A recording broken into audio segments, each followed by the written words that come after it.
On an island in the northern Great Barrier Reef, researchers have uncovered the oldest pottery ever found in Australia, dated between 2,000 and 3,000 years old. And the discovery is rewriting understanding of ancient Aboriginal technology and trade. Dingle clan member Kenneth McLean says it came as a surprise to the community. The research has been on country. We discovered ancient pottery that was locally made by the old people in our country, which is Listed Island. Along with archaeologists and along with traditional owners working, we both found and discovered ancient artifacts that was pottery that was dated back to be about 2,000 years old in the country. And why is the discovery of this pottery so important, Kenneth? Well, the important thing about this discovery is the significance of looking at country and how we research country. It gives us a clear understanding of what's been happening on country for the last few thousand years. So what does it tell us then about what life was like back then?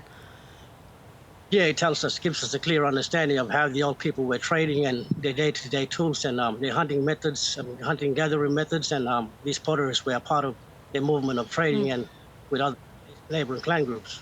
Was it thought before, Kenneth, that Aboriginal people just didn't make pots? And now we have this evidence that they actually did.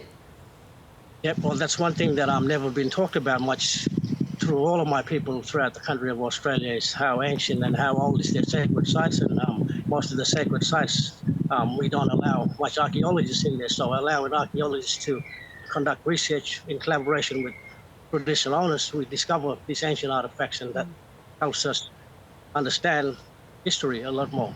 So why did you make that change about working with archaeologists, and how have you been working with them? Working in collaboration with archaeologists is something that enabled my people to share a story that's never been told before, and having that opportunity to share something that's never been told, it's there for everyone to learn something from the past for the future of our country. And how is this new knowledge going to change your community there? For my community, there's always been things about my old people that they had a lot of ancient technologies that still didn't get discovered, and a lot more of those ceremonial and songlines that's been running through the country from the beginning of time. These are the most sacred sites ever, and allowing archaeologists to work alongside us, this is where we understand country a lot more better. How could you help them to do their work, which then would help your community? Working alongside them, I'm sharing each other's story about science, as well as the indigenous side of how we look after the country, how we manage and look after the land for a very long time. And then working in collaboration with archaeologists, it's another view of research, on another view of research. So it gives us a clear understanding where we educate more of the people from indigenous knowledge and from the archaeologist side. Is there more work to be done, more sites to be explored, Kenneth?